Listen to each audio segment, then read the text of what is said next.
Kung wala rin talaga kayo masyadong artificial flowers mga idol, lalo na kapag nagsisetup kayo ng mga backdrop decoration, pwede nyo gawin yung ganitong klaseng style nga mga idol.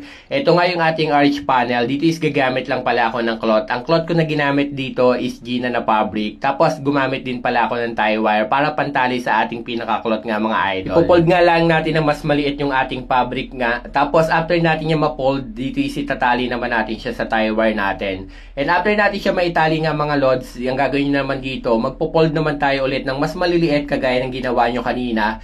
Tapos ipo-fold ulit natin sa mismong tie wire natin, tapos tatalian natin. At least yung pinaka mismong fold mismo mga idol is nasa 5 or 6 inches. Mas malaki, mas maganda rin sana. Pero kapag yung cloth nyo nga mga lods is maigsi lang, pwede naman kayo mag-fold ng 2 piraso or kung gusto nyo naman, 1 piraso lang na mas malaki. And after nga nating maitali nga mga lods yung pinaka 3 pleats, dito is po-fold lang natin siya ng mas maliliit ulit. Tapos itatali na naman natin siya sa right side nga mga idol. Tapos ganun lang ulit ang gagawin nyo, uulitin nyo lang kung ano yung ginawa nyo sa nauna. Magpo-fold lang ulit kayo ng 3 fold nga mga lods. Kagaya ng sabi ko, at least nasa 5 or 6 inches. Depende sa haba ng tela nyo nga mga idol. At dahil sample video lang to mga lods, mapapansin nyo rito, sobra-sobra talaga yung tela natin. Hindi ko na pinutol pa dahil demo nga lang to. Sa ganito nga design, hindi lang naman siya pang arch panel. Pwede rin sa mga round panel or kahit saang panel na ginagamit nyo.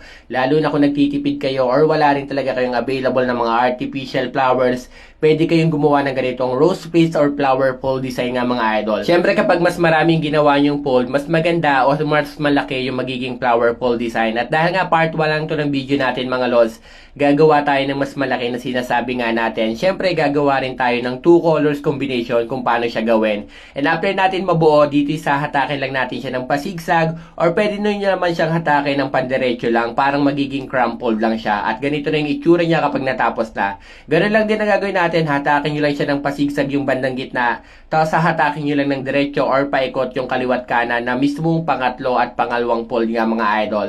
Ganun lang gagawin nyo, ulit-ulitin lang natin hatakin nga mga lods. At para nga gumanda pa yung design na to, pwede naman kayo mag-add ng artificial leaves na nga mga lods. Dito is tatalian nyo naman yung artificial leaves ng tie wire para ikabit sa ating mga crumpled or flower fold design nga mga lods. Dito hindi na natin siya nabidyohan pa ng mabilisan nga mga idol yan. Ito yung ating artificial na mango leaves na may lining na white. Tinalian ko lang siya ng tie wire. Pwede rin kayo gumamit dito ng cable tie nga mga idol para hindi na rin kayo mahirapan. Pero kung ang gagamitin yung panel is may tela na, mas maganda yon kasi pwede nyo siyang lagyan ng pin sa mismong spandex na cloth. Dahil nga wala naman tela yung ginamit natin dito is tinalian ko na lang siya ng tie wire. At ito na yung simpleng backdrop design natin. Sana nagustuhan nyo nga mga idol.